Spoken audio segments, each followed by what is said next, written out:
অনুরাগের ছোঁয়া ধারাবাহিকের আজকের পর্বে আপনারা দেখতে পাবেন যে কি হয়েছে? কি ভাবছো? কিছু না, আমার ভালো লাগছে না এখন। কেন কি হয়েছে আমাকে বলো। সেটা আমি নিজেও জানি না। বলছি কালকে একবার আমার সঙ্গে সরোজিনী মার্কেট যাবে? সরদিন মার, হ্যাঁ, ওই একটা ডাম্বেল কেনা ছিল আর কিছু জিম ইকুইপমেন্টস দেখাচ্ছিল। ও তুমি চলে যাও না, আমি পরের বার যাবো, আমার ভালো লাগছে না। আরে কিছু টি শার্টস কেনা ছিল তোমার আমার জন্য। চলো না প্লিজ, চলো না। আচ্ছা বেশ, যাচ্ছি কালকে। দাদাই আপনার খাবারটা রেডি হয়ে গেছে, খেয়ে নিন। বলছি খাবারটা আনার আগে তো একবার বলবে আমাকে। আপনি তো মনে থাকে না, তাই আমি নিজে খাওয়াটা দিয়ে আসি আপনার। আমার খাবার খেতে ভালো লাগছে না, আমি সরি। কেন ভালো লাগছে না কেন তোমার? শোনা, আমার বাবা কি সমস্যা হয়েছে বলো তো, কি কি কষ্ট? একটা কথা বলি।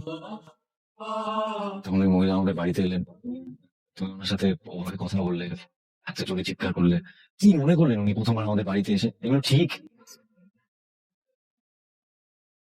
দেখলে বেবি, দেখলে তো আমি এই ভয়টাই পাচ্ছিলাম। আমি জানতাম ওই মহিলা যদি আমার বাবার সামনে এসে বাবাকে আমার বশ করে নেবে, ঠিক এটাই হলো। কি বললো শব্দটা? কি করে নেবে বাবাকে বস? এসব কি ভাষা? বাবা ওই মহিলা একজন ডেঞ্জারাস। এসব কি বলছো তুমি? মায়ের বয়সে আমার সম্মান করতে শেখো। ওই মহিলা কি? না, আমার কোনো মা নেই সেটা তুমি জানো না। আর ও কি বলছে এগুলো? ওকে আচ্ছা, ঠিক, উনি বা আমার মা কেন হতে যাবেন? শোনা, কি হচ্ছে কি? আমাকে কেন বলছো কাকিয়া? বিকল ঘরের উপর বসে নাচছে আর তোমরা তো বুঝতে পারছো না, বাবাকে বোঝাও এটা। আমার আমার না ভালো লাগছে না, দয়া করে তোমরা চুপ করো। আমার আমার মাথা ব্যথা করছে, আমার ভালো লাগছে না। শোনা, এভাবে বাবাকে বোঝানো যাবে না। তাহলে কিভাবে বোঝানো যাবে? যেভাবে বোঝানো যাবে সেভাবে বোঝাও। যেটা বোঝানো সেটা তো বুঝছে। মুম্বাইও ঠিক সেম জিনিস। ভিডিওটি ভালো লাগলে আমাদেরকে সাবস্ক্রাইব করুন আর পাশে থাকা বেল আইকনটি বাজিয়ে দিন আমি তো এবং লাইক আর কমেন্ট করতে কথা ভুলবেন বলিস, না। আমার ভালো